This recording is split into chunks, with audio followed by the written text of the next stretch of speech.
Tarbiyah Sunnah Channel. Lillah Nyunnah Merenah. Assalamualaikum warahmatullahi wabarakatuh.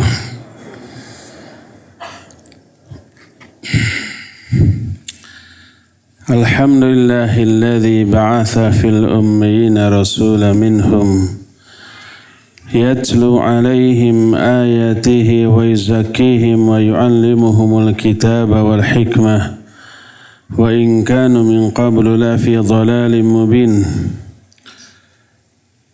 وأشهد أن لا إله إلا الله الملك الحق المبين وأشهد أن محمدا عبده ورسوله الصادق الوعد الأمين والصلاة والسلام على أشرف الأنبياء والمرسلين وعلى آله وأصحابه أجمعين ومن تبعهم بإحسان إلى يوم الدين وبعد. Alhamdulillah, kita kembali berjumpa untuk melanjutkan satu tema yang menarik dan sedikit unik, yaitu buah dari keikhlasan. Ada 3 poin. Pertama adalah wibawa atau harisma. Yang kedua, cinta dan pertolongan dari Allah Azza wa Jalla. Dan yang ketiga adalah ketenangan jiwa. Ini diantara buah yang disegerakan di dunia. Kita sudah terangkan buah dari keikhlasan, ada yang mu'ajjalah dengan ain, artinya yang disegerakan di dunia. Ada yang mu'ajjalah dengan hamzah, artinya yang ditunda nanti di akhirat. Sekarang kita masih berbicara tentang buah yang mu'ajjalah, yang disegerakan di dunia. Wa min thamaratil ikhlas ilqa'ul qabul li sahibihi fil ard ma'ufuril mahabati fi qulubil khalq. Di antara buah dari keikhlasan adalah orang yang ikhlas akan diterima oleh penduduk bumi, memiliki wibawa, harisma di dalam hati setiap makhluk, tidak sekedar manusia, tapi makhluk lain, seperti bangsa jin, para malaikat, bahkan binatang. Berkata Al-Imam Ibn Qayyim rahmatullahi alaih, yang beliau jelaskan dalam kitab I'lamul Muwaqqi'in. Kata beliau, wa qad jarrat adatullahi allati la tubaddal wa sunnatuhu allati la tuhawwal ayyul bisal mukhlisa minal mahabah wan nur wal mahabbah fi qulubil khalqi wa iqbali qulubihim ilaih ma huwa bihasbi ikhlasihi wa niyyatihi wa muamalatihi li rabbih wa yulbisal muraiya allabitha thawbay zur minal maqat wal muhanah wal bigdah ma huwa laiqu bihi fal mukhlisu lahul mahabah wal mahabbah wal akhar al maqtu wal baghdha. Telah berlalu sunnatullah yang tidak akan pernah berubah, ketetapan Allah yang tidak pernah berganti, bahwa Allah akan melimpahkan kepada orang yang ikhlas wibawa, cahaya, dan cinta dalam hati setiap makhluk. Jadi orang lain menganggap orang yang ikhlas sebagai orang yang berharisma, berwibawa, bercahaya, dan aneh bin ajaib, ujug-ujug muncul rasa suka, rasa cinta kepada orang itu, kepada orang yang ikhlas. kadar wibawanya, kadar cahayanya, kadar cintanya berbanding lurus dengan keikhlasan orang itu, niat orang itu, dan seberapa hebat muamalah orang itu terhadap Allah Azza wa Jalla. Semakin orang itu ikhlas dalam setiap amalan, semakin baik muamalah dia kepada Allah, akan semakin tinggi wibawanya, semakin besar rasa cinta orang kepadanya, dan semakin terang benderang cahaya yang terpancar dari jiwa orang itu. Sebaliknya, Allah akan mencampakkan kepada orang yang ria kehinaan, ketidaksukaan dalam hati makhluk dan kebencian. Dan itu layak bagi orang-orang yang ria. Orang yang ria dibenci oleh Allah. Dia pun akan dibenci oleh makhluk lain. Kalau toh ada yang suka, dia hanya pura-pura suka. Pada hatinya dia benci kepada orang yang ria. Dia terhinakan, hina di dunia, hina di akhirat. Jadi orang yang ikhlas akan mewariskan atau membuahkan wibawa dan cinta dalam hati setiap makhluk, sedangkan orang yang ria akan membuahkan rasa benci dan rasa murka kepada orang itu. Walidzalik, kata Imam Ibnu Qayyim, faman kana min ashabil ikhlas fa inna Allah yaj'alu lahu fi amalihi al-qabul wa ya'umuhu bil khairi wal barakah. Siapa orang yang ikhlas, Allah akan menerima amal orang itu dan akan membuat orang itu diterima oleh makhluk lain. Allah curahkan kepada dia kebaikan dan barokah.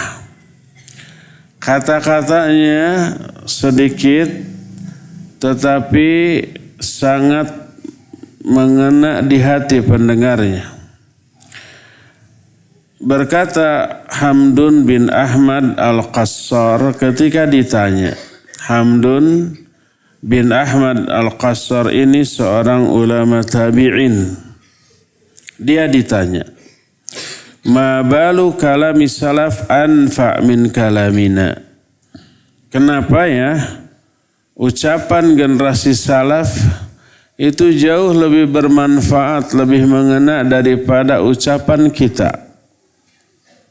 Maka Hamdun menjawab, li'annahum takallamu li'izzil Islam wa najatin nufus wa ridhar rahman wa nahnu natakallamu li'izzin nafsi wa talabid dunya wa qabulil khalqi.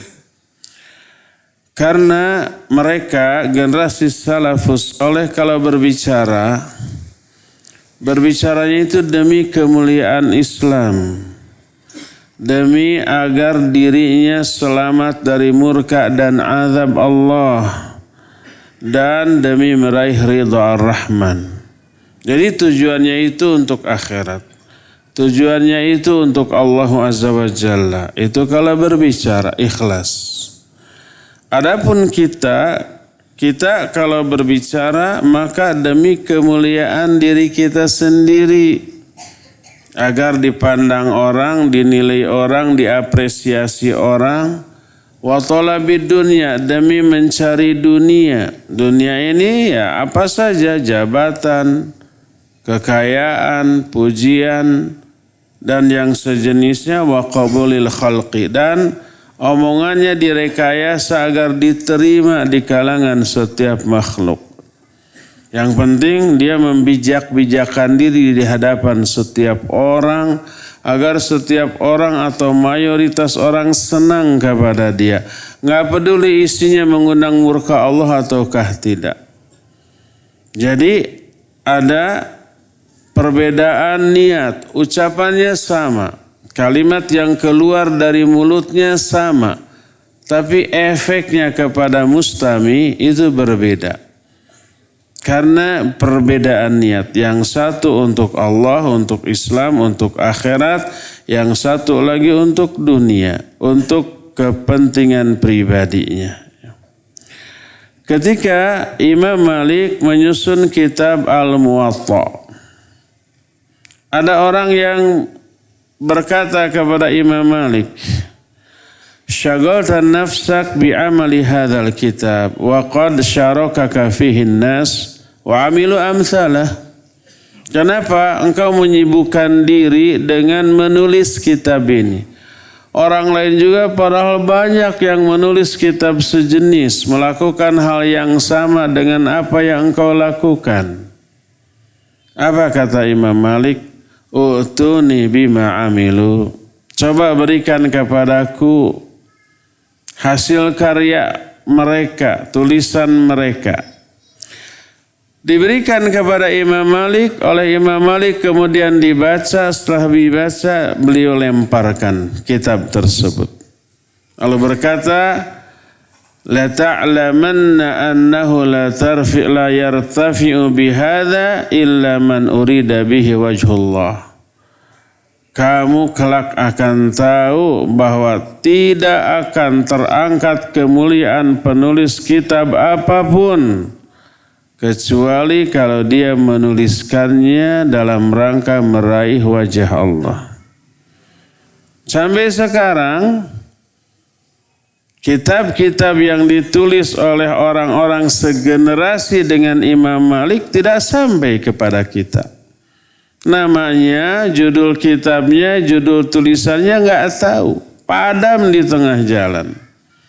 Adapun buku kitab karangan Imam Malik terus bersinar sampai ribuan tahun dari sejak masa beliau seorang ulama tabi'in karena pernah belajar kepada beberapa sahabat. Itu sampai sekarang lebih dari 1.300 tahun berlalu, kitabnya masih menyebar, dijadikan rujukan oleh orang dan nama Imam Malik masih berkibar sampai sekarang. Dan sampai ribuan tahun yang akan datang. Jadi ulama-ulama yang namanya dan kitabnya sampai kepada kita, itu bukan hanya mereka yang menulis kitab seperti itu. Banyak ulama-ulama atau orang-orang sejaman mereka yang menulis banyak kitab. Tapi kenapa tidak sampai kepada kita? Namanya kita tidak tahu, kitab karangannya tidak tahu. Tapi yang sampai kitab-kitab para ulama yang sampai kepada kita sekarang. Ini adalah buah dari keikhlasan. Barokah ilmu dan niat mereka luar biasa. Sampai nama mereka selalu berkibar di setiap generasi kehidupan manusia. Berapa puluh generasi dari zaman imam madhab yang 4. Imam Abu Hanifah, Imam Malik, Imam Syafi'i, Imam Ahmad. Sampai zaman kita sekarang. Kita sekarang hidup di tahun 1440 Hijriah ya. Imam Syafi'i hidup, lahir beliau tahun 150 Hijriah dan wafat tahun 201 Hijriah. Tahun 200 Hijriah, sekarang kita 1440. Jadi sekitar perbedaannya 1200 tahunan. Tapi nama beliau itu masih berkibar. Dan ini adalah barokah dari ilmu. Dan juga dari keikhlasannya. Ibnu Aqil Al-Hambali menjelaskan tentang salah satu gurunya yang hidupnya penuh barokah karena keikhlasan dan ilmunya. Kata Ibnu Aqil, Anna Aba Ishaq Al-Fairuz Abadi.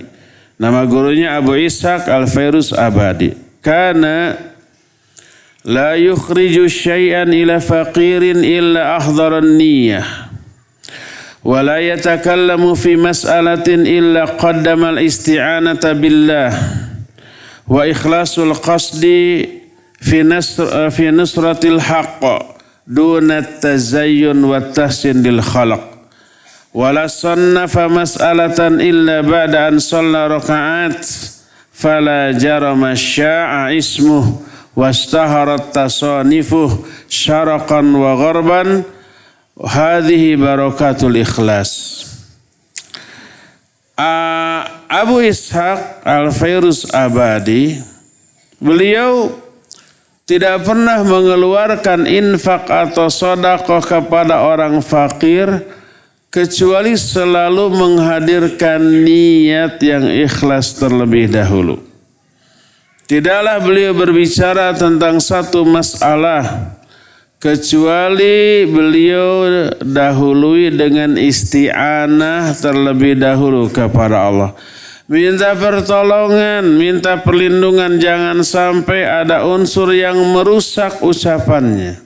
Keceletot lidah atau ada unsur riya ingin dipuji oleh orang yang mendengarkannya. Dia ikhlaskan maksud dan niatnya dalam rangka nusratul haqq. Dia berbicara dalam rangka menyebarkan kebenaran, membela kebenaran, mengukuhkan, menguatkan kebenaran di dalam kehidupan manusia tanpa tazayyun dan tahsin di hadapan makhluk. Tazayyun itu menghias-hias diri, ucapan, membagus-baguskan sikap, membagus-baguskan kalimat, membagus-baguskan ucapan di hadapan makhluk sekedar untuk menarik perhatian. Tanpa demikian, dan tidaklah beliau menulis satu masalah dalam sebuah tulisan kecuali sebelumnya beliau sholat terlebih dahulu beberapa rakaat. Maka tak mengherankan kalau namanya selalu berkibar. Kemudian karangan-karangannya masyhur populer di timur dan di barat. Dan inilah buah dari keikhlasan. Berkata Ibnu Sammak rahimahullah. Qala Dzar li abihi Amr bin Dzar, Umar bin Dzar. Ada orang namanya Dzar, dia bertanya kepada ayahnya. Ayahnya Amr bin Dzar. Jadi Dzar anak Amr, Amr anak Dzar. Liar ente. Amr punya ayah namanya Dzar punya ayah namanya Amr. Amr punya ayah namanya Dzar. Jadi ayahnya dan anaknya namanya sama-sama Dzar. Kakek dengan cucu ini namanya sama, yaitu Dzar tanpa hai. Bukan Haidar. Dzar saja. Berkata Dzar kepada bapaknya yaitu Amr, "Ma balul mutakallimin yatakallamuna fala yabki ahad fa idza takallamta anta ya abati sami'tul buka min hahuna wa hahuna." Kata Dzar kepada bapaknya Amr, Amr ini ustaz, Amr ini ulama yang ngajar. Kalau ngajar nyentuh. Kata sang anak, "Wahai bapak, kenapa ya kalau para mutakallimin itu ahli filsafat, ahli ra'yi, ahli teologi. Mereka itu berbicara dengan ra'yu." Maka Dzar berkata kepada ayahnya, "Bagaimana ya? Kenapa ya? Kalau para mutakallimin berbicara, sehebat apapun berbicara mereka tentang hati, tak ada seorang pun yang menangis. Tapi ketika engkau wahai bapak berbicara, aku dengar tangisan di sana sini, di ujung, di pojok, di tengah, di mana-mana orang terisak-isak mendengar nasihatmu." Apa kata bapaknya? "Ya bunayya, laisatin naihatul mustajarah kan naihatis sakla."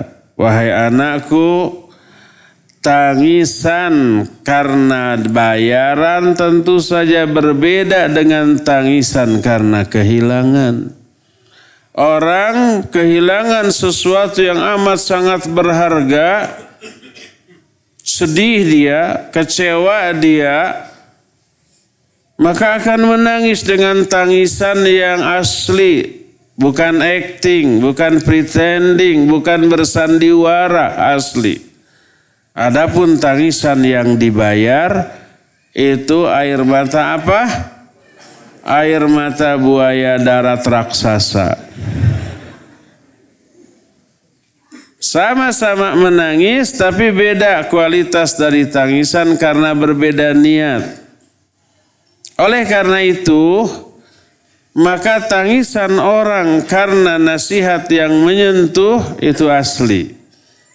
Kenapa mereka menangis? Karena merasa kehilangan sesuatu setelah mendengar nasihat yang menyentuh tadi.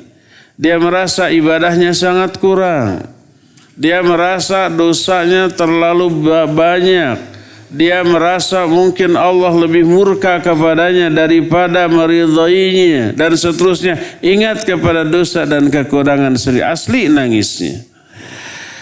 Inilah beberapa penjelasan yang menerangkan bahwa salah satu di antara buah dari keikhlasan adalah adanya wibawa, adanya karisma, dan adanya pengaruh besar dari tingkah dan ucapannya kepada orang. Ini buah dari keikhlasan dan ini tidak bisa dibuat-buat. Ini yang pertama.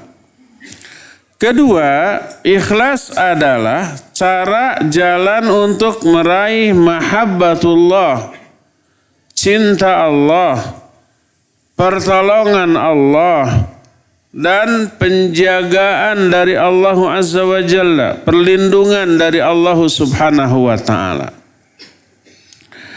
Allah berfirman tentang orang-orang yang berbaiat pada peristiwa Baiatur Ridwan di bawah sebuah pohon. Saya cerita sedikit tentang Baiatur Ridwan. Baiatur Ridwan terjadi sedikit di luar kota Mekah di sebuah lembah namanya Hudaybiyah. Yang kemudian Hudaybiyah ini dikenal dengan peristiwa perjanjian Hudaybiyah. Nabi SAW memperoleh wahyu dari Allah Azza wa Jalla bahwa melalui mimpi bahwa Allah akan membuat Nabi dan para sahabat bisa masuk Mekah dalam keadaan aman tanpa gangguan. Padahal saat itu Mekah masih dikuasai oleh musyrikin Quraisy. Allah berfirman, laqad sadaqallahu rasulahu ar-ru'ya bil haqq la tadkhulunnal masjidal harama insyaallahu aminin muhalliqina ru'usakum wa muqassirina la takhafun. Ini surah Al-Fat ayat 27. Allah telah membenarkan, membuktikan mimpi Rasulnya bahwa kalian akan memasuki Masjidil Haram dengan dalam keadaan aman. Muhalliqina ru'usakum wa muqassirina la takhafun. Kalian akan muhalliqin, mencukur, menggunduli rambut-rambut kalian atau memendekkan rambut-rambut kalian dalam keadaan kalian tidak takut sedikit pun. Maknanya tahallul. Kalau tahallul, haji atau umroh ya. Tahallul itu ada dua, bisa halaq, bisa qasr. Halaq itu botak. Kepalanya dikeruk atau dikerik sampai botak. Kayak permen kojek. Masih ada permen kojek? Botak, lenang, bolenang. Ya, bahasa Jepangnya karineke. Bohong ya namanya. Hei, saya nggak tahu bahasa Jepangnya. Tahu arti karineke? Peletrak. Itu botak. Ada lagi qasar. Qasar itu dicukur pendek, tidak botak. Tapi wajib rata. Jadi ada halaq, botak, ada qasr, yaitu dicukur pendek tapi rata. Dua-duanya boleh. Tapi yang lebih utama botak. Berkata Nabi SAW, rahimallahul muhalliqin. Semoga Allah merahmati orang-orang yang botak. Maksudnya yang membotakkan kepalanya ketika tahallul, umroh atau haji. Terus sahabat-sahabat yang tidak botak bertanya, wal muqassirina ya Rasulullah, apakah juga yang dicukur pendek wahai Rasulullah? Beliau berkata lagi, rahimallahul muhalliqin. Semoga Allah merahmati orang-orang yang botak. 3 kali. Lalu setelah 3 kali wal muqassirin ya, dan juga yang muqassir, yang dicukur pendek. Ini menunjukkan lebih utama botak daripada dicukur pendek merata ya. Rasul SAW bermimpi beliau dan para sahabatnya masuk kota Mekah dalam keadaan aman sambil tahallul baik botak atau dicukur pendek dalam keadaan tidak takut kepada apapun dan siapapun. Karena mimpi Nabi SAW adalah wahyu, beliau yakin bahwa beliau bisa memasuki kota Mekah. Berangkat dengan para sahabat sejumlah 1.400 orang lebih ke Mekah. Membawa kambing-kambing untuk disembelih. Membawa golok untuk menyembelih, bukan pedang untuk perang. Saat itu Mekah masih dikuasai oleh kaum musyrikin Quraisy. Sampai menjelang tiba di Mekah di sebuah lembah namanya Hudaybiyah, beliau berhenti dengan para sahabatnya di sana, berkemah, lalu mengutus utusan untuk datang ke kota Mekah, memberitahukan bahwa mereka akan melakukan ibadah haji. Bukan untuk mencari masalah atau perang, minta izin masuk. Diutuslah Utsman bin Affan radhiyallahu an. Sementara Nabi dan para sahabat berkemah. Sementara itu orang kafir Quraisy menyimpan mata-matanya untuk memantau kegiatan Nabi dan para sahabat. Nah, mereka menerapkan taktik. Ditahanlah Utsman. Agak lama, maksa ditahan, dibuat ulat itu negosiasi permintaan izin tersebut. Dilamakan selama Utsman bernegosiasi, disebar isu bahwa Utsman sudah dibunuh. Sampai isu ini kepada Nabi SAW,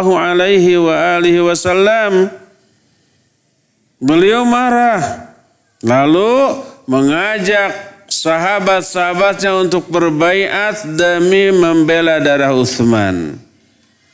Berbaiatnya di bawah pohon. Dan para sahabat seluruhnya berbaiat kecuali ada 1 orang tuh yang tidak. Baiat itu dikenal dengan sebutan Baiatur Ridwan. Allah berfirman dalam Al-Quran surah Al-Fat ayat yang ke-18. Laqad radiyallahu 'anil mu'minin idh yubayi'unaka tahta asy-syajarah fa'alima ma fi qulubihim fa'anzala as-sakinata 'alaihim wa athabahum fathan qariba. Kata Allah, Allah telah ridha kepada orang-orang mukmin ketika mereka berbaiat kepadamu, hai Muhammad, di bawah sebuah pohon.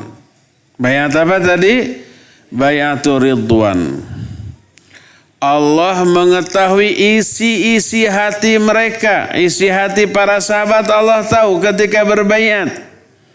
Niatnya itu ikhlas, niatnya itu lillahi ta'ala. Niatnya itu hanya menunaikan ketaatan kepada ajakan Rasulnya alaihi salatu wassalam. Dan Rasul tidak mungkin mengajak sesuatu tanpa wahyu. Ketaatannya murni kepada Allah dan Rasulnya.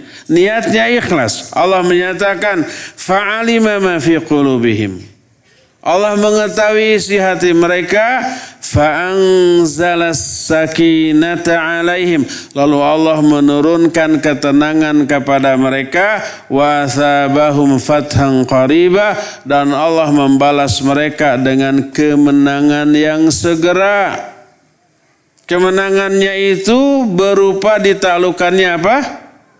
Kota Mekah segera. Segeranya itu ternyata bukan hitungan sejam, 2 jam, sehari, 2 hari, sebulan, 2 bulan.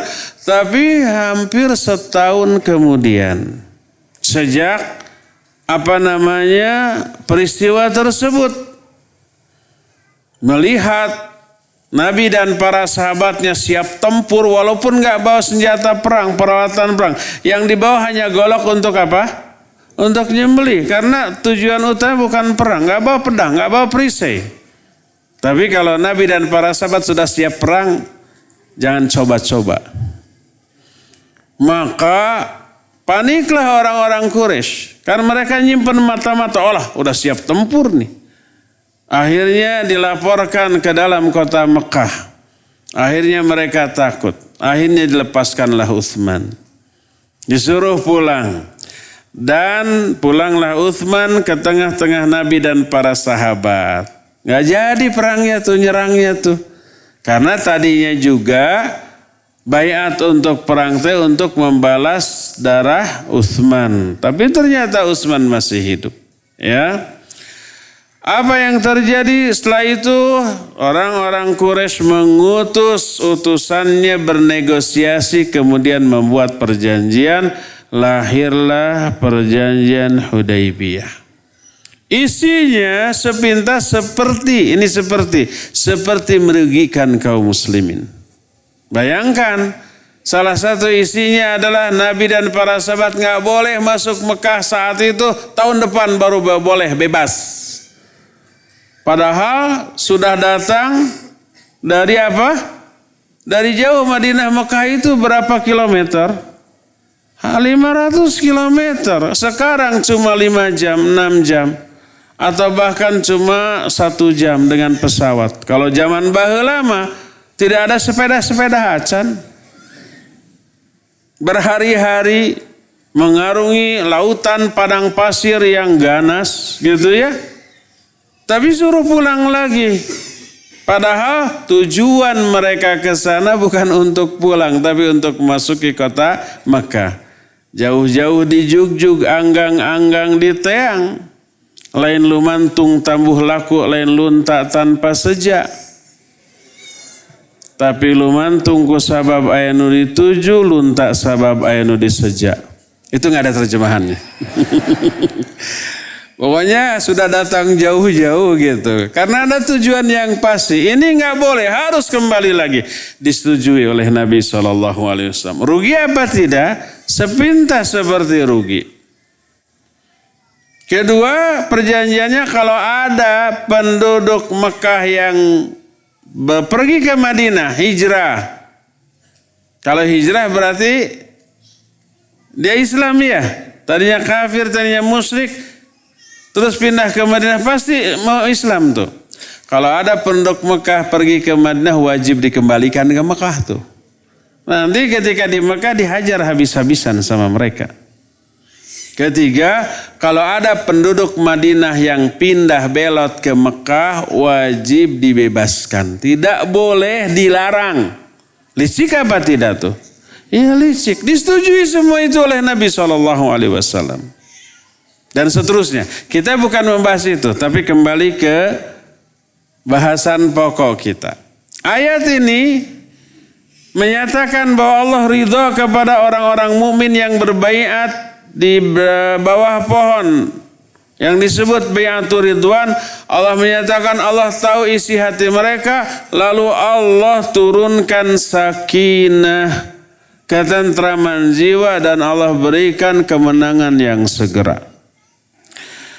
Di dalam ayat ini Allah menjelaskan menurunkan sakinah dan kemenangan yang segera karena keikhlasan mereka. adanya huruf fa di fungsi fa di sini disebut li ta'qib. Ketika menyatakan fa'alima ma fi qulubihim fa'anzala sakinata alim. Fa'anzala huruf fa di sini ditaqib menunjukkan efek atau akibat dari isi hati mereka yang Allah ketahui. Allah menyatakan fa'alima ma fi qulubihim. Allah mengetahui isi hati mereka, maknanya keikhlasan mereka ketika bermayat. Akibatnya apa? Fa'anzalallahu sakinata alaihim. Maka akibatnya Allah turunkan sakinah kepada mereka. Wa athabahum fathan qariba, dan Allah memberikan kepada mereka kemenangan yang segera. Dan ini menunjukkan bahwa kata mu'alif yadullu ala anna sababa nuzuli sakinati alaihim. Wassababu ithabatihim hadzal fathal qarib huwa ilmuhu bima fi qulubihim min ikhlasin. Ayat ini menunjukkan bahwa sebab-sebab turunnya ketentraman jiwa kepada mereka, sebab-sebab mereka diberikan kemenangan yang segera adalah karena keikhlasan yang Allah ketahui dalam hati-hati mereka. Fadalla dzalika ala anna al-ikhlas sababu lil intisar 'ala al-adu wa nuzulis sakinati fi qulubil mu'minin sawa'un 'indal qital aw 'indama yurjifu bihimun nas min kulli janibin wa yukhawifunahum billadzina min dunih. Dan ini menunjukkan bahwa ikhlas adalah penyebab turunnya sakinah ke dalam hati orang mukmin, penyebab turunnya pertolongan Allah dalam menghadapi musuh, baik ketika perang ataupun ketika orang-orang memprovokasi, menakut-nakuti mereka dengan jumlah dan kehebatan strategi musuh. Ketika orang-orang munafik menakut-nakuti itu, musuh sudah berkumpul, jumlahnya sekian, peralatannya lengkap, mereka ahli dan berpengalaman. Kalian akan hancur lebur. Ditakut-takuti, maka Allah menurunkan ketenangan jiwa. Allah menurunkan sakinah yang membuat mereka tambah yakin, tambah iman, dan bukannya takut malah tambah bahagia. Inilah yang Allah janjikan kepada mereka. Dan ini semuanya disebabkan karena keikhlasan mereka. Ayat ini menjadi dalil bahwa ikhlas salah satu penyebab lahirnya atau turunnya ketentraman jiwa, ketenangan batin, dan turunnya pertolongan Allah Azza wa Jalla kepada orang-orang yang ikhlas tersebut. Didukung dengan hadis yang diriwayatkan oleh Imam An-Nasa'i. Hadis ini diterima dari Sa'ad bin Abi Waqqas radhiyallahu an. Hadis ini disahihkan oleh Syekh Al-Albani rahmatullahi alaih dalam kitab Silsilah Al-Hadits As-Sahihah. Berkata Nabi alaihi salatu wassalam, "Innama yansurullahu hadhil ummata bidha'ifiha bida'watihim wa salatihim wa ikhlasihim." Coba lihat. Jadi kunci pertolongan Allah dan kemenangan itu tidak terletak pada aspek yang real, aspek yang zahir, aspek yang rasional, atau aspek yang logis. Kadang-kadang lebih dominan kemenangan itu diraih karena aspek syar'i.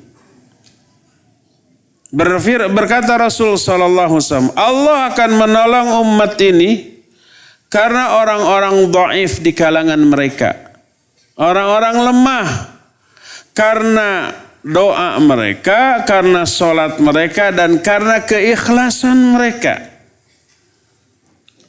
Walaupun jumlah sedikit, pengalaman minim, persenjataan juga ala kadarnya. Tapi karena iman, karena ikhlas, karena doa yang mantap, karena sholat yang hebat, mereka bisa menang di medan perang. Kam min fi'atin qalilatin ghalabat fi'atan katsiratan biiznillah. Betapa banyaknya pasukan yang kecil bisa mengalahkan pasukan yang besar karena izin Allah Azza wa Jalla. Itu firman Allah Subhanahu wa taala, dan sejarah membuktikan tidak pernah kaum muslimin ketika perang itu jumlah mereka lebih besar daripada musuh, enggak pernah. Selalu lebih sedikit tapi meraih kemenangan yang luar biasa. Perang Badar berapa kali lipat musuh? 3 kali lipat. Kaum muslimin cuma 313 orang, kaum musyrikin lebih dari 1000 orang. Menang kaum muslimin. Ketika perang Uhud 4 kali lipat, kaum muslimin 700, mereka mah sampai 3000 orang. Di awal peperangan selama kaum muslimin taat kepada Nabi SAW, selama itu mereka menang. Awal peperangan perang Uhud kaum muslimin apa? Menang karena adanya pasukan pemanah di bukit kecil di seberang bukit Uhud, namanya Bukit Rumat. Bukit Rumat itu diberi nama sejak perang itu. Rumat artinya para pemanah. Sampai sekarang Bukit Rumah itu ada di samping di seberang Gunung Uhud. Orang-orang banyak naik ke sana. Saya sudah puluhan kali naik ke sana. Bisa dibayangkan itu Gunung Uhud, di sini Bukit Rumat, di sana medan perang. Itu para pemanah tuh hebat itu, ya. Ratusan meter kena, jarak ratusan meter jauh dengan angin yang berhembus kencang, gitu ya. Musuhnya juga pasti tidak diam, pasti bergerak lincah kan gitu ya. Tidak ada orang perang tuh ngelamun begini gitu, nggak ada. Pasti lari ke sana, lari ke sini gitu kan. Dan mereka memegang apa? Tameng. Tapi itu oleh pasukan pemanah dapat tuh jeblek dan seterusnya. Saya mah di Selasau latihan panah berapa meter? 20 meter ada nggak? Ya, ngajeblak begitu sasaran dikeceng bersur ke atap. Ke atap. Para cuma 20 meter. Kebayang itu dulu ratusan meter, Masya Allah. Hebatnya para pemanah di kalangan para sahabat zaman baheula. Tak ada musuh yang lolos ke sana. Jadi ketika di sana kita menggambarkan ke jamaah bagaimana peristiwa perang Uhud. Kaum muslimin di sana, ini kaum kafir dari sini, Bukit Rumah di sini, terus Bukit Uhud di sana. Itu setiap yang mencoba menyerbu ke sana dipanah. Yang lolos 1-2 sudah siap pasukan kaum muslimin di sana. 2 melawan ratusan. Udah ya sambil merem juga bisa. Mundur mereka. Di awal-awal peperangan menang. Ya. Yang menjadi penyebab adalah keimanan, doa, keikhlasan. Hadis ini dengan nyata menyatakan bid'awatihim wa salatihim wa ikhlasihim. Mereka menang karena ditolong oleh Allah, karena doa mereka, salat mereka, dan keikhlasan mereka. Makanya dikatakan oleh para ulama, walihada yanbaghi lil mujahidin ayyukhbitu lillahi azza wa jalla wa yuraqibu maqasidahum wa niyatihim wa alla yasdura minhum qawlun wala fi'lun yunafil ikhlas liannahum qad yuhzamuna bisababi hadhil maqasid wal iradah as-sayyi'ah fa iyyaka ya Abdullah ayyasadda ba'suka wa wa'iduka wa tahdiduka 'alal adu min ajli ma'nan fasidin fi nafsik wa iyyaka an tuharwila ila sahatil waghi wa tulqiya bi nafsika ila tilkal ahwal wa laisa laka fi dzalika niyyah hasanah. Oleh karena itu hendaklah para mujahidin untuk istiqamah menetapkan niat karena Allah, terus memantau menjaga niat dan maksud perang mereka. Jangan sampai keluar dari mulutnya ucapan atau perbuatan yang menafikan, yang menghilangkan keikhlasan dalam dirinya, karena mereka bisa kalah karena sebab niat yang buruk tersebut, karena niat yang salah ketika perangnya. Maka wahai para hamba Allah, jangan sampai kemarahanmu, ancamanmu, ucapanmu ketika menakut-nakuti musuh dalam rangka didasari niat yang buruk, niat yang jelek, niat yang salah. Niat ingin dipuji orang, niat ingin dikenal orang, niat ingin dapat apresiasi orang. Jangan. Karena apa? Karena itu menghilangkan keikhlasan. Ketika ikhlas hilang, pertolongan Allah tidak akan turun.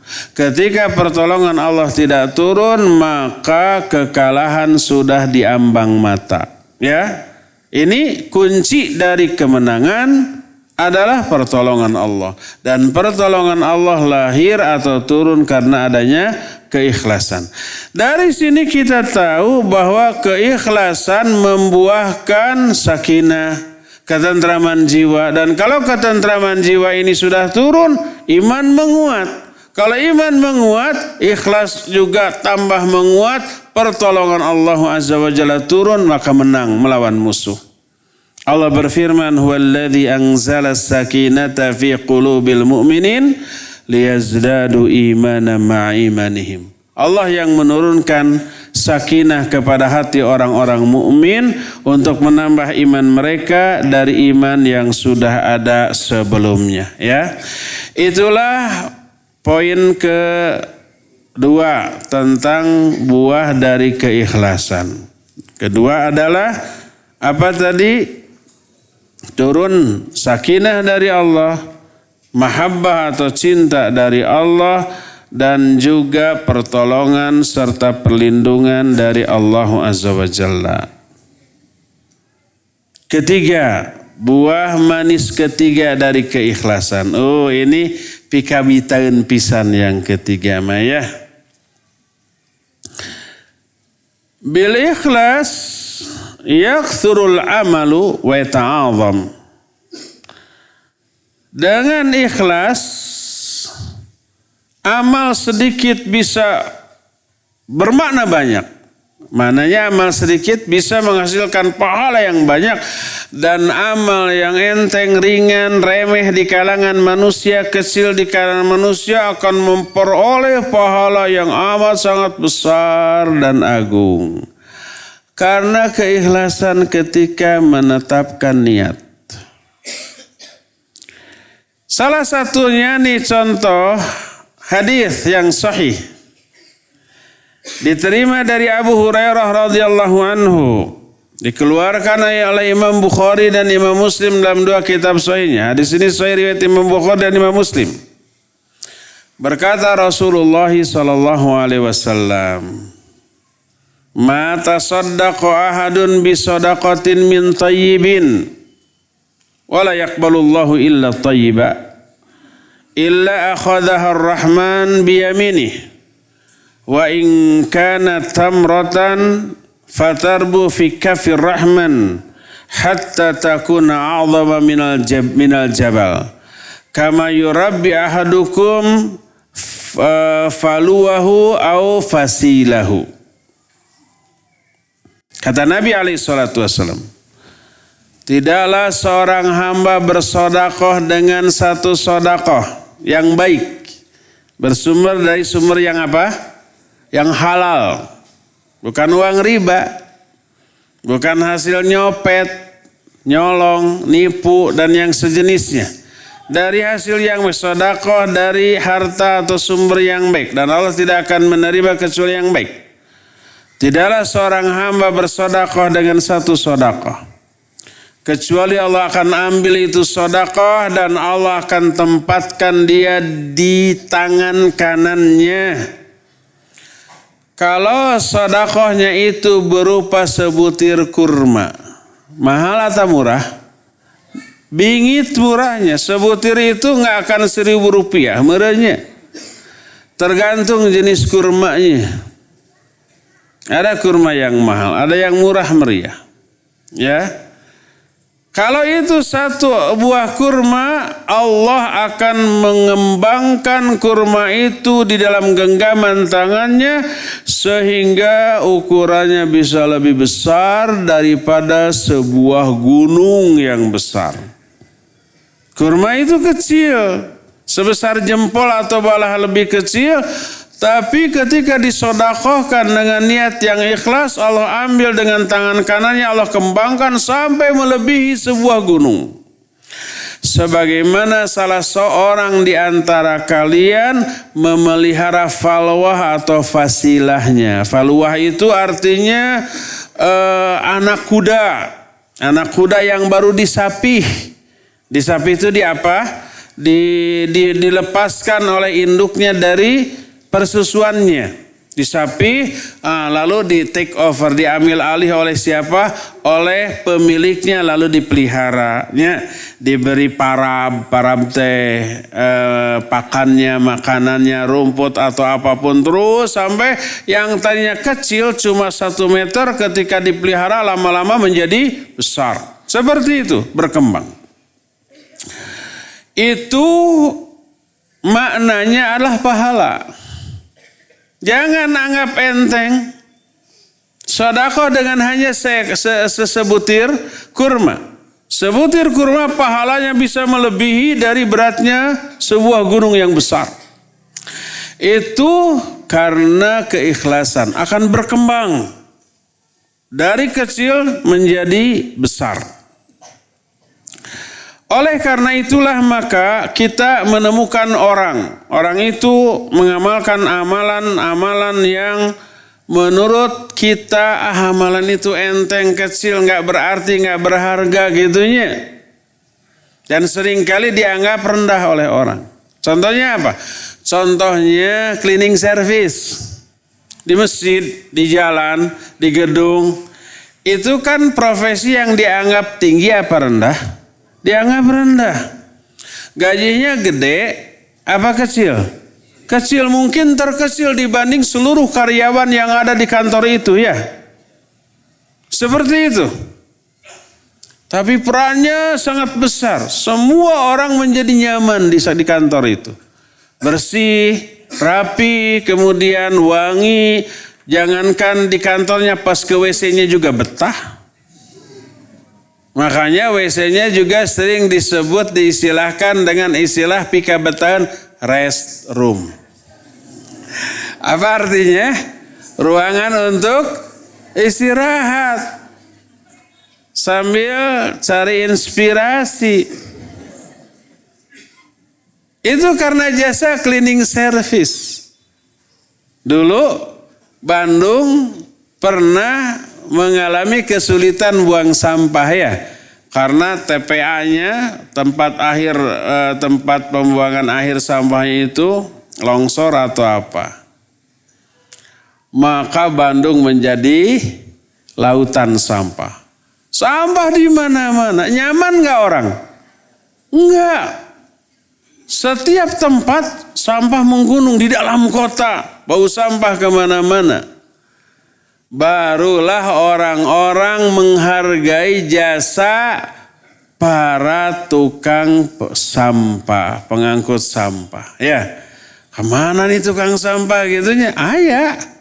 Kan mereka kayak bingung kemana membuangnya ya.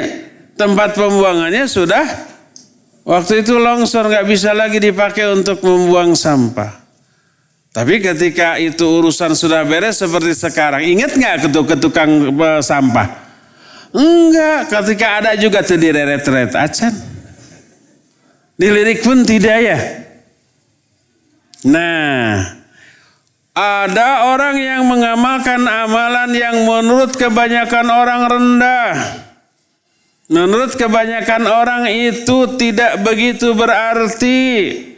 Tapi Allah melimpahkan barokahnya sehingga Amalan yang tak berarti menurut kacamata manusia itu dipahalai dengan pahala yang besar oleh Allah. Menyebabkan yang sedikit menjadi banyak, yang kecil menjadi besar. Dan terpuji efek yang ditimbulkan dari amalan tersebut.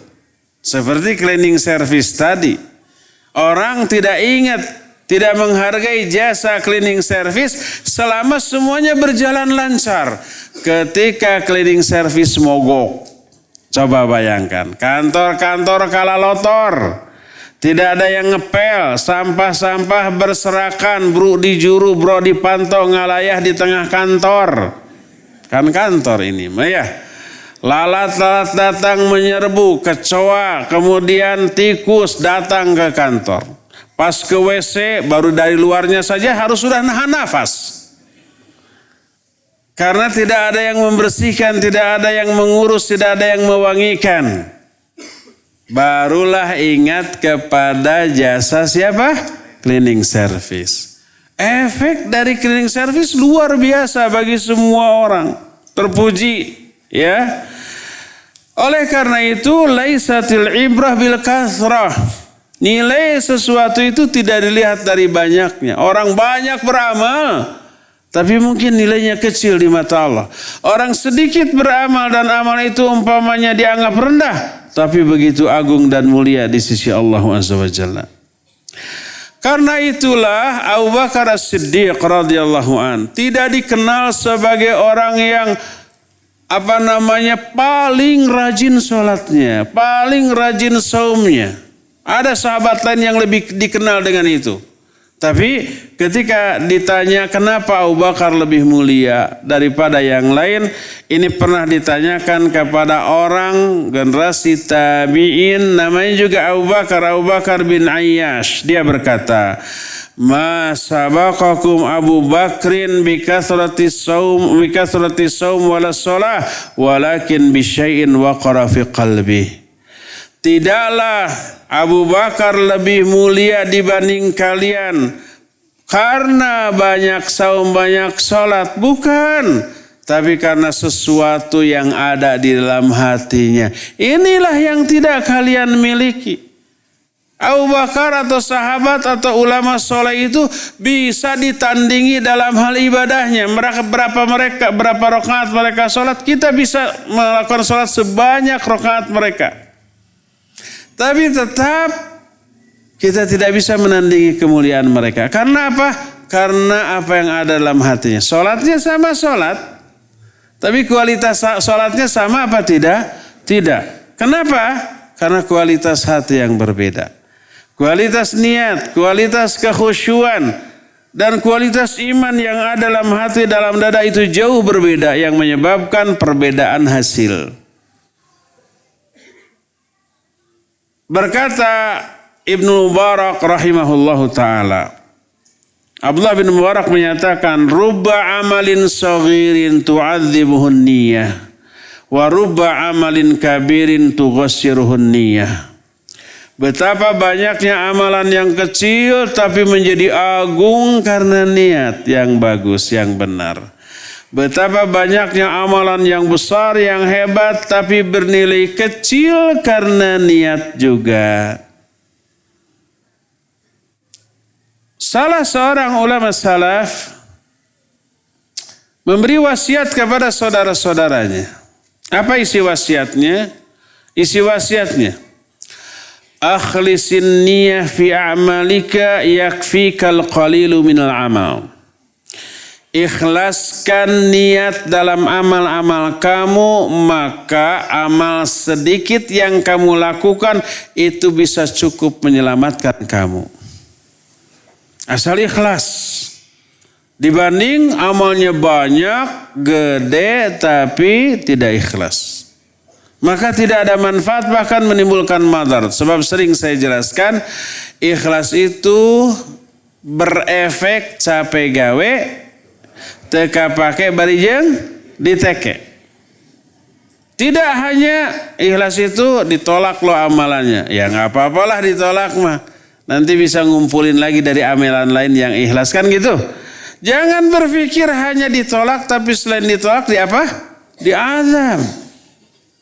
Kalau hanya ditolak saja nggak begitu gede kerugiannya, walaupun rugi tapi nggak begitu gede. Selain ditolak juga diazab, dunia ataupun akhirat. Nih lihat sebuah ayat, nih hebatnya niat yang baik ya, niat yang bagus. Sebuah ayat yang terdapat dalam At-Taubah 120. Allah berfirman tentang mujahidin, orang-orang yang berjihad di kalangan para sahabat.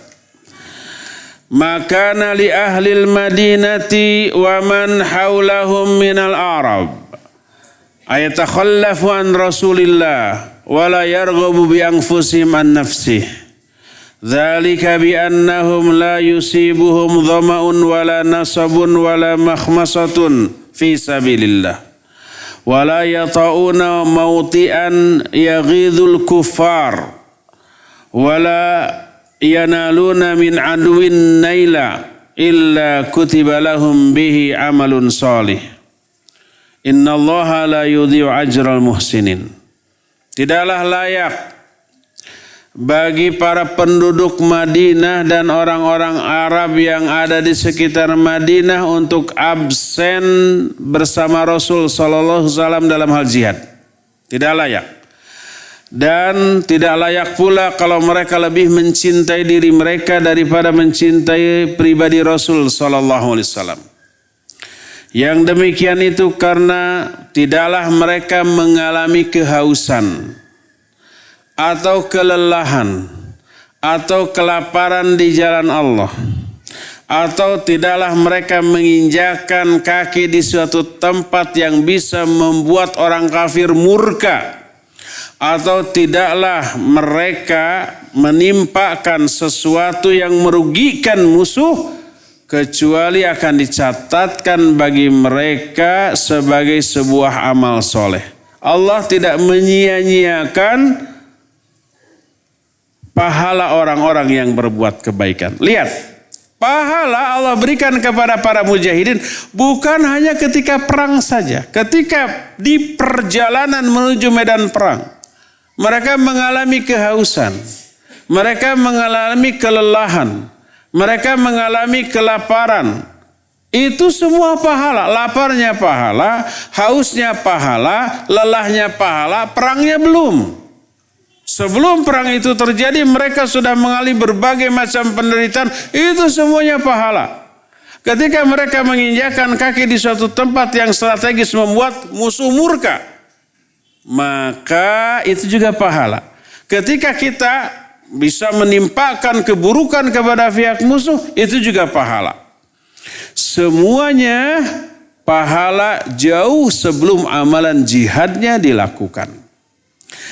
Bahkan tidak hanya dari amalan mereka. Coba lihat sebuah hadis yang diriwayatkan oleh Imam Bukhari dalam kitab Sahih Bukhari, sanadnya sahih dari Abu Hurairah radhiyallahu an. Man ihtabasa farsan fi sabilillahi imanan billah wa tasdiqan biwa'dih fa inna shiba'ahu wa riyahu wa rauthahu wa baulahu fi mizanihi yaumal qiyamah. Siapa orang yang menginfakkan atau mempergunakan kudanya di jalan Allah, dipakai perang, atau dia kasih nih kuda dipakai orang lain untuk berperang, dengan iman kepada Allah dan meyakini janji Allah, maka setiap kali makanan yang diberikan kepada kuda, minuman yang diberikan kepada kuda, sampai kotoran kuda dan air kencing kudanya dicatat dalam timbangan amal baik pada hari kiamat. Jadi ketika si kuda itu kencing, itu pahala itu. Untuk orang yang menginfakkan, mewakafkan kuda itu di jalan Allah Azza wa Jalla. Ketika dikasih makan pahala, dikasih minum pahala, ketika beolnya pahala, semuanya pahala. Padahal perangnya belum. Hanya ini saya infakkan untuk perang. Perangnya entah kapan. Tapi selama dipelihara itu untuk jihad, itu mengalir pahala terus setiap saat. Dalam hadis lain dari Abu Hurairah juga diriwayatkan oleh Imam Bukhari dan Imam Muslim. Rasulullah sallallahu alaihi wasallam bersabda, "Al-khailu thalathah, fahiya lirajulin ajrun, walirajulin sitrun, walirajulin wizrun." Kuda yang diinfakkan di jalan Allah itu ada 3 jenis. Pertama, ada yang menjadi pahala. Kedua, ada yang menjadi perisai. Ketiga, ada yang menjadi beban.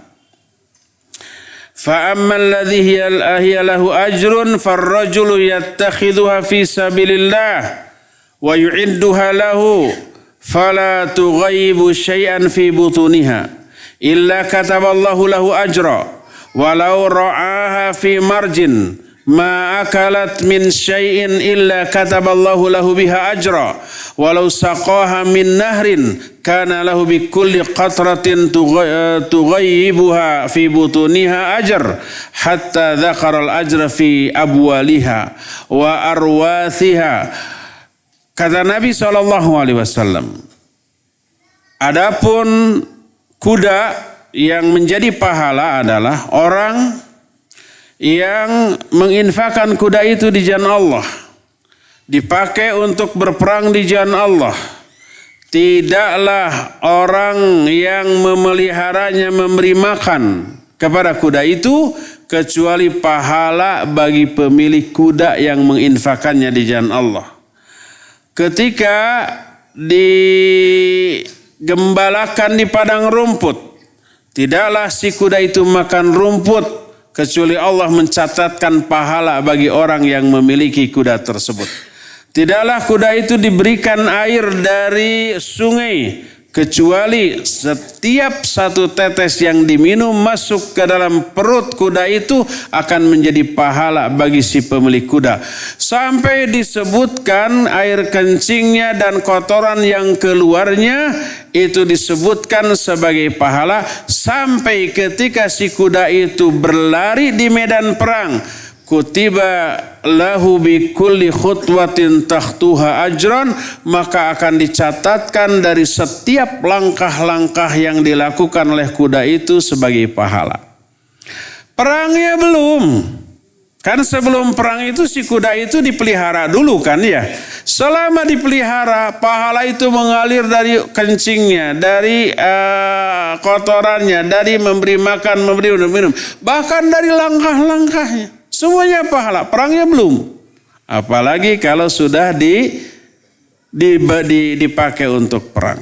Berkata Daud At-Ta'i ketika menerangkan hadis-hadis tadi, Ra'aitul khaira kullahu innama yajma'uhu husnun niyah wa kafaka biha khairan wa illam tansab. Aku melihat seluruh kebaikan berkumpul pada bagusnya niat, dan cukuplah itu bagi kamu sebagai kebaikan walaupun belum terlaksana apa yang diniatkan tersebut.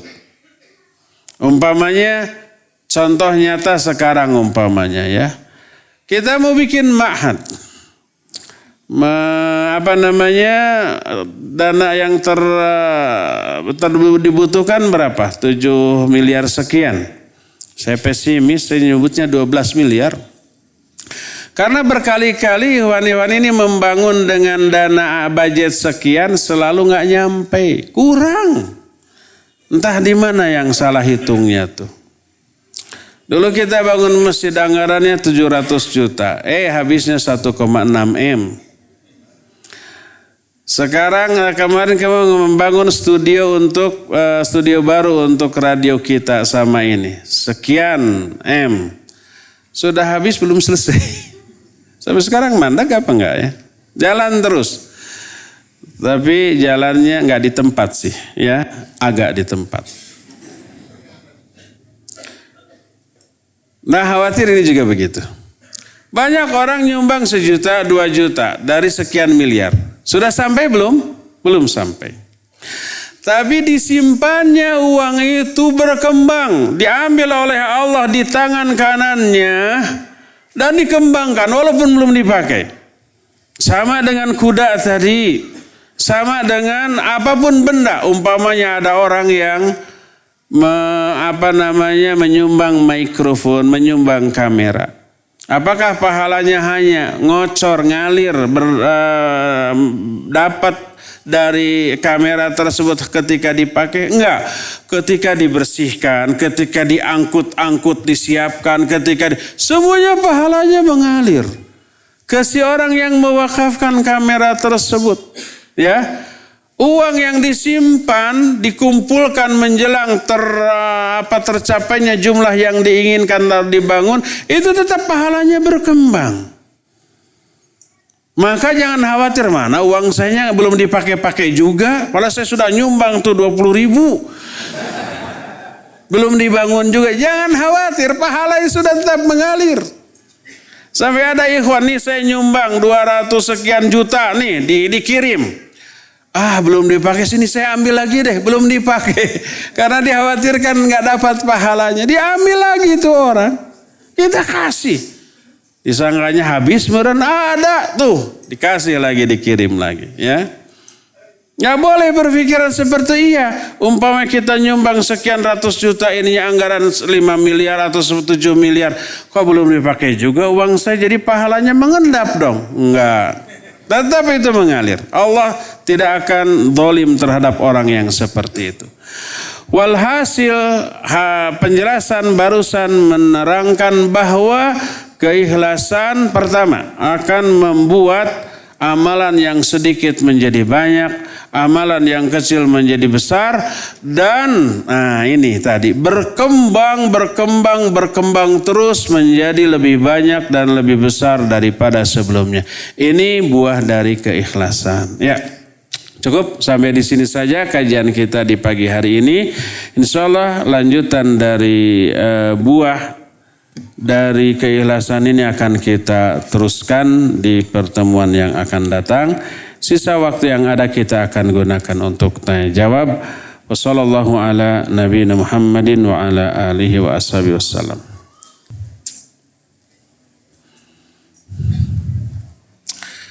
Afwan Ustaz, apakah doa tidak terkabul apabila masih menjadi pelaku riba? Iya, kalau masih menjadi pelaku riba, dia makan harta riba, haram. Mengkonsumsi barang haram menyebabkan doa tidak terkabul.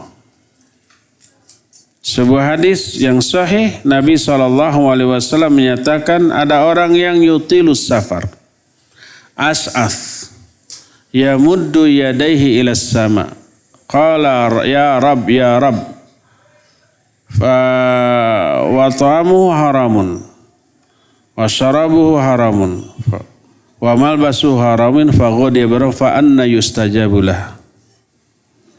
Ada orang yang banyak safar,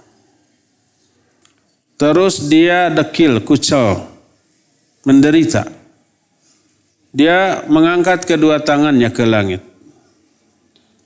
Dia bilang, ya Rab, ya Rab, ya Rab. Ada 4 perkara yang menunjang dikabulkannya doa dilakukan oleh orang ini. Pertama, safar. Orang yang safar doanya dikabul. Kedua, dia menderita. Orang yang menderita doanya dikabul. Ketiga, dia mengangkat tangannya ketika berdoa. Mengangkat tangan ketika berdoa, penunjang dikabulkannya doa. Keempat, dia ilhah. Ilhah itu mengulang-ulang doanya. Ya Rab, ya Rab. Tapi makanannya haram. Minumannya haram, pakaiannya haram, bagaimana mungkin bisa dikabulkan? Oleh karena itulah maka pelaku riba berarti dia memakan harta riba. Maka terkena dengan yang tadi dijelaskan. Apakah harus kita lunasi rumah yang masih riba dengan jalan dijual secepatnya? Kalau kita terlanjur ngeredit dengan riba. Kita sebelumnya nggak tahu ya, sekarang tahu. Apa yang harus dilakukan? Ya secepat mungkin melunasinya, baik dengan menjual aset yang ada atau dengan pinjam ke kawan tanpa bunga, nanti nyicilnya ke sana bukan ke bank, tapi ke orang yang meminjami. Asal amanah, jangan sampai kepercayaan ini disia-siakan nanti kapok, ya. Bagaimana saja caranya, segeralah lunasi secepat mungkin.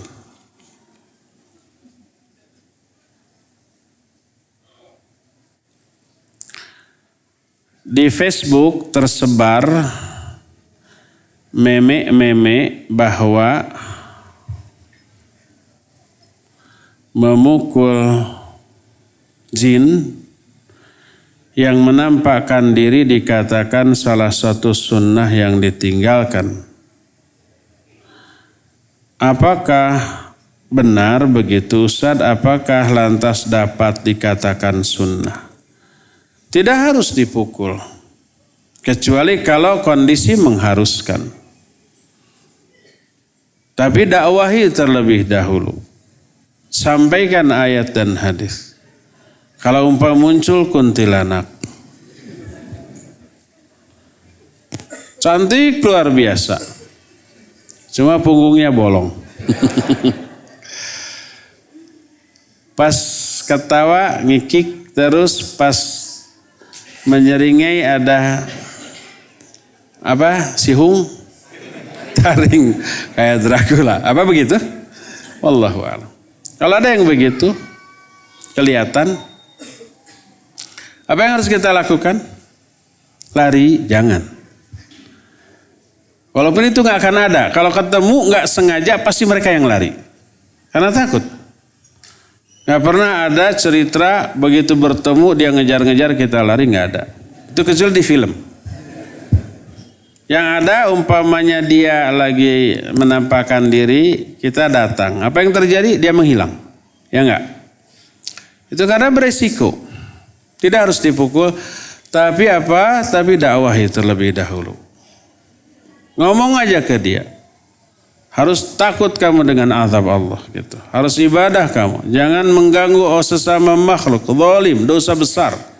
Allah akan murka nanti.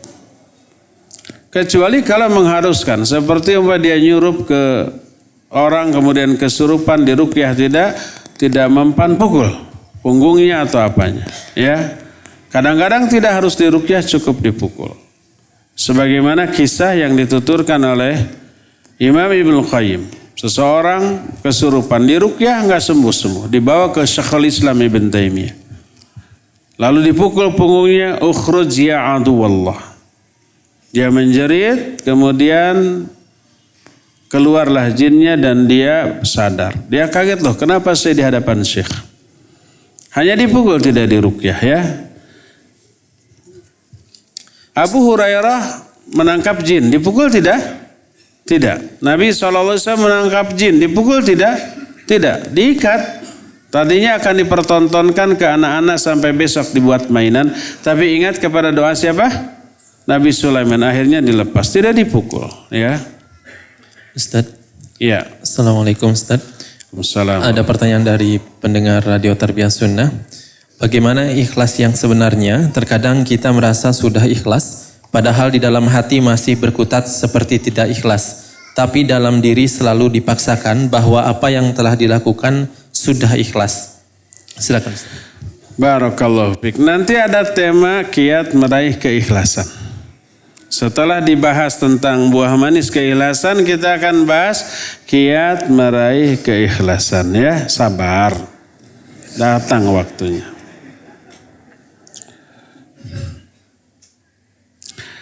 Assalamualaikum warahmatullahi wabarakatuh. Waalaikumsalam warahmatullahi wabarakatuh. Uhibbukum fillah. Ini ikhwan awat, ya. Ahabbakalladzi ahbabtanillah. Anak ketinggalan sholat berjamaah masbuk 2 rakaat. Di sebelah anak juga masbuk. Ketika imam selesai salam, kita yang masbuk berdiri melanjutkan sisa rakaat. Pertanyaan, apakah kita buat satu menjadi imam berjamaah atau sholat masing-masing? Adakah dalil perihal tersebut? Ada dalil. Salat yang benar salat masing-masing. Tapi intinya ulama ikhtilaf. Sebagian ulama termasuk Syekh bin Baz rahmatullahi alaih membolehkan adanya berjamaah secara estafet. Jadi begitu salam yang masuk berdiri lagi bikin jamaah lagi. Berdasarkan hadis umum, salatul jamaati afdalu min salatil faddi bisab'in wa ishrina darajah. Salat berjamaah itu lebih utama 27 derajat dibanding salat sendirian. Pendapat kedua menyatakan tidak ada salat berjamaah secara estafet. Pertama, tidak ada sunnahnya. Ada nggak pernah di zaman Nabi dan para sahabat ini kejadian? Pernah. Nabi SAW dalam hadis riwayat Imam An-Nasai pernah terlambat salat subuh. Di waktu dini hari di daerah Quba ada perselisihan para sahabat. Hampir tawuran. Lalu ada orang yang memanggil beliau, lalu beliau berangkat ketika dini hari. Ketika subuh, para sahabat di Madinah menyangka bahwa Nabi SAW akan sholat subuh di sana. Akhirnya mereka sholat berjamaah dipimpin seorang imam. Ketika pada rakaat kedua datang Nabi SAW dan seorang sahabat yang menemaninya tadi. Beliau masuk rakaat kedua ketika imam membaca surah Qaf. Dan setelah imam selesai salam, Nabi dan sahabat ini bangkit lagi dan sholat sendiri-sendiri. Dan Nabi dan sahabat ini hanya menambah satu rakaat. Menunjukkan rakaat yang kedua hanya dapat surah Qaf itu dapat nggak? Dapat. Walaupun nggak dapat Al-Fatihah. Tapi dapat surat. Itu sudah dapat, walaupun tidak kebagian Fatihah. Dan beliau berdua tidak sholat berjamaah. Itu yang pertama. Kedua, merujuk kepada pendapat yang menyatakan tidak boleh ada jamaah kedua di satu masjid yang di sana ada imam tetap. Kalau imam tetap sudah salam, nggak boleh ada jamaah lain. Kalau ada 10 orang masuk berbarengan, salatlah sendiri-sendiri. Sebagaimana riwayat Abdullah bin Mas'ud, "Shallu furada wa illa narji wa nusalli jama'iyan." Salatlah kalian sendiri-sendiri. Atau kalau enggak, kita pulang berjamaah di rumah. Ini pendapat yang kedua yang menyatakan tidak ada estafeta berjamaah dan tidak boleh ada jamaah yang kedua di satu masjid yang di sana ada imam tetapnya, ya.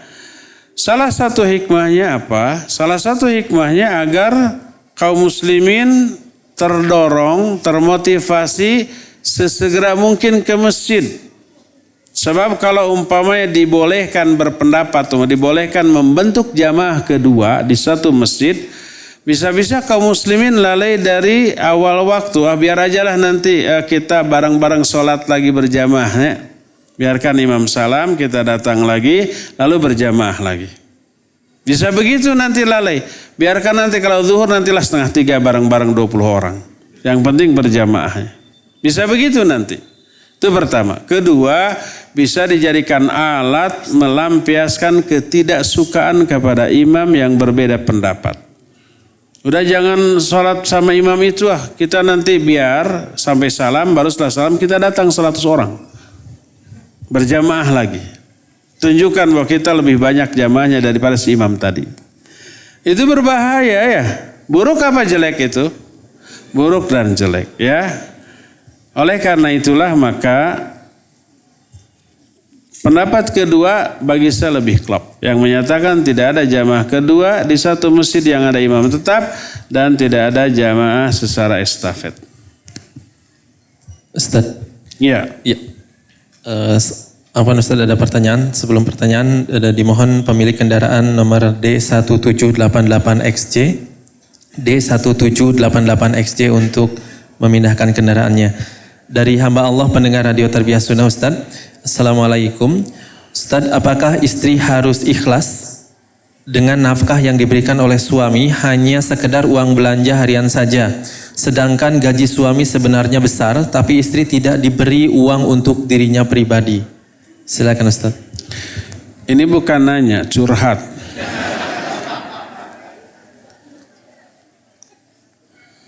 Bukan ikhlas tapi qanaah. Istri harus qana. Qana itu nerima apa adanya. Boleh nggak suami berbuat begitu kepada istri? Tergantung karakter istri. Kalau suami melihat istrinya itu boros, berapapun uang yang dipegangnya habis. Sampai-sampai uang simpanan yang disembunyikan oleh suami pun dicari, begitu ketemu habis sebelum waktunya. Jadi tak pernah bisa menyimpan atau mengirit. Kalau karakter istri seperti itu, akhirnya si suami mengirit, dialas. Nih untuk sebulan sekian. Cukup atau tidak cukup kamu atur. Kemudian sisanya disimpan oleh suami untuk kepentingan-kepentingan yang mendesak. Seperti ada yang sakit, seperti kalau istrinya melahirkan, seperti anaknya harus daftar sekolah. Itu kan puluhan juta bahkan ratusan juta ya. Kalau tidak ada simpanan, bisa-bisa kelabakan. Dan istrinya tidak bisa menyimpan. Akhirnya suami menetapkan strategi demikian. Ya boleh, ini suami yang bagus. Kalau istrinya boros seperti itu, jangan diberikan uang gaji semuanya. Ya, berikan saja 1/10. Kalau 1/10 cukup, ya secukupnya untuk nafkah harian. Kalau nanti umpama istrinya kehabisan karena untuk hal-hal yang perlu, memang minta lagi ya kasih lagi. Adapun kalau sebenarnya istri tidak boros-boros amat, tapi suami begitu karena pelit. Istrinya dialas itu apanya? Dialas itu sudah ya dikasih ala kadarnya. Uang gaji dia yang lebih banyak, 90% dari gajinya dipakai foya-foya dengan kawan-kawannya. Traktir kawan-kawan di restoran mahal. Anak istrinya cukup dengan ikan peda, ikan sepat. Kalau traktir kawan-kawannya bisa jutaan sekali traktir. Maka dosa siapa? Si suami. Pelit kepada istri dan anak. Padahal anak dan istri adalah orang yang paling harus diprioritaskan. Apa yang diberikan kepada istri dan anak? Infak yang terbesar pahalanya dibanding kepada anak yatim, kepada fakir miskin, dan bahkan fisabilillah. Kata Nabi SAW, 1 dinar yang kamu berikan kepada anak yatim, kepada fakir miskin, kepada fisabilillah, dibanding 1 dinar yang kau berikan kepada anak istrimu, jauh lebih besar pahalanya 1 dinar yang kau berikan kepada anak istrimu. Jadi memberi nafkah kepada anak istri itu pahala sedekah terbesar dibanding kepada yang lain-lain. Ya, maka hafalkan hadis ini oleh ibu-ibu, sampaikan ke suami-suami. Pak, mau infak dengan pahala terbesar? Nih hadisnya. Namprak. Wallahu a'lam. Bila jadi masbuk, patokan untuk dapat rakaat sholat, apakah Al-Fatihah atau ruku? Ruku.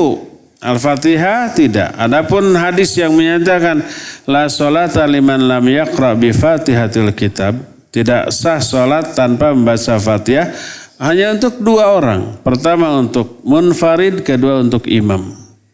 Imam dan munfarid wajib baca Fatihah. Adapun makmum beda. Ya, makmum hanya dapat rukunya imam. Faman adraka ruku faqad adraka rakaat. Siapa yang dapat ruku imam, dia dapat rakaat itu. Fa qiraatul imam lahul qiraah. Bacaan imam untuk sudah mencakup bacaan makmum. Ya. Ditambah dengan hadis Abu Bakrah, bukan Abu Bakar, Abu Bakrah radhiyallahu anhu. Abu Bakrah suatu saat datang ke masjid, agak telat.